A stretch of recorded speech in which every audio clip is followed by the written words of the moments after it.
Hello everyone and welcome to another Bedtime Stories with Doorsteps. I'm Tom, your storyteller, and tonight's magical tale is Rumpelstiltskin. So, make yourself comfortable, and if you're ready, here we go. Our story begins long ago in a kingdom that spanned far and wide, with rolling green hills and bustling villages. It was ruled over by a king who, above everything else, desired wealth. To ensure that his wealth would always be vast, he charged the citizens of his kingdom to pay taxes on time, or else there would be serious punishment. It meant the citizens constantly lived in fear of not being able to pay the king whilst ensuring that he stayed rich. One day, a miller was brought before the king as he was a week behind paying his taxes. The man begged the king for mercy, but it was ordered that if the miller did not pay before leaving the castle, then he would have his head cut off. Overcome by fear, the miller said, "But my king, my daughter has a special ability. She can spin straw into gold." The king stopped and paused. Turning straw into gold? This could make him rich beyond his wildest dreams. The miller was lying, of course, in a desperate attempt to save his own life, but the king didn't know that. He decided not to cut off the miller's head, and instead asked him to bring his daughter to the castle, where she would spin straw into gold for the king. The daughter was brought to the castle, and the king took her to a small room with nothing inside it but a spinning wheel and some straw. "Now, spin this straw into gold by tomorrow morning, or I will cut off your head," the king ordered. When he slammed the door shut, the daughter didn't know where to begin. She couldn't spin straw into gold. What was she going to do? Just at the moment the girl had given up all hope, there was a puff of smoke, and in the corner of the room was an imp. Imps are magical creatures capable of doing some extraordinary things. However, they only ever come to make a deal or a trade. If they do something for you, you always have to give something back. "I can spin that straw into gold for you, my dear," the imp said. "But in return, you must give me your necklace." The girl knew she had to say yes. It was either that or having her and her father's heads cut off. So she made the trade, and the imp spun the straw into gold.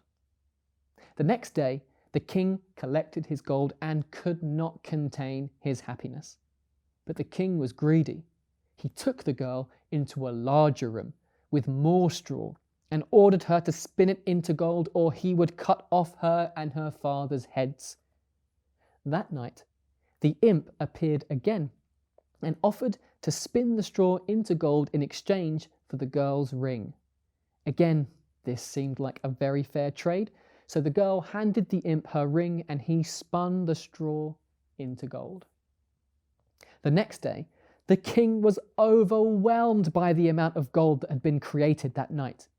He took the girl to an even larger room with even more straw and said that if she could spin this straw into gold, then he would marry her. If she could not, then her and her father's heads would be cut off. That night, the imp appeared again and offered to spin the straw into gold. This time, however, the girl had nothing to trade. She had already given away her ring and her necklace. She had no more items of value to trade. So the imp made her promise that she would give him her firstborn child. The girl thought about that for a moment, then agreed to the trade, and the imp spun all the straw in the room into gold. The next morning, the king arrives and cannot believe his eyes at how much gold there is. As the king had stated, he marries the girl who becomes the queen. Months later, the queen and the king welcome their first child. That very same night, the imp comes to visit the queen to claim his part of the deal and take the child. The queen begs with the imp not to take the child. She offers all of her and her king's wealth in exchange, but the imp refuses. He will only accept the child as payment.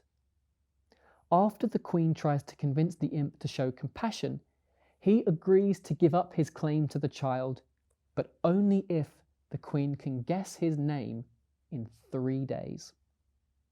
As this is the only way the queen could possibly keep her child, she agrees. The only problem is, she has no idea what the imp's name could possibly be. She tries guessing as many names as she can think of. Bob? Billy? Barry? Wrong. Tom? Tony? Terry? Wrong. Chris? Connor? Cody? All wrong.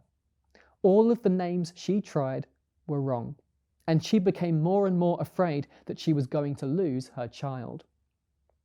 On the last night before her time was up, the queen was walking through the forest, looking for the imp to beg for mercy. As she was walking, she started to hear singing and followed the sound to a clearing. She saw that it was the imp who was singing, so she quietly made her way to the edge of the clearing to hear what he was singing.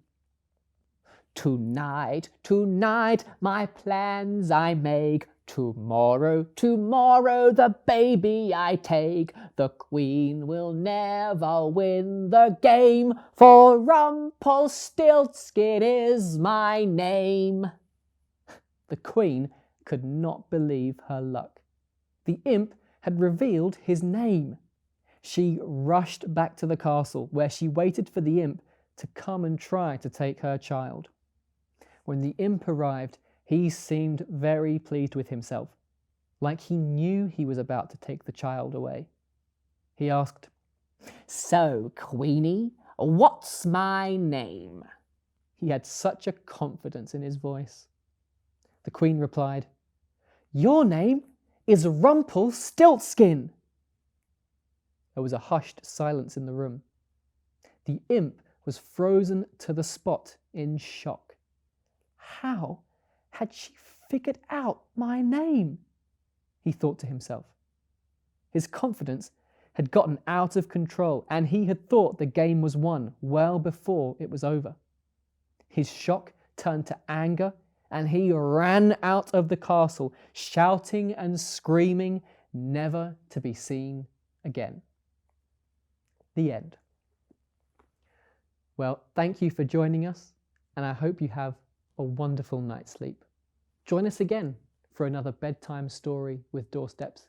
But until then, good night.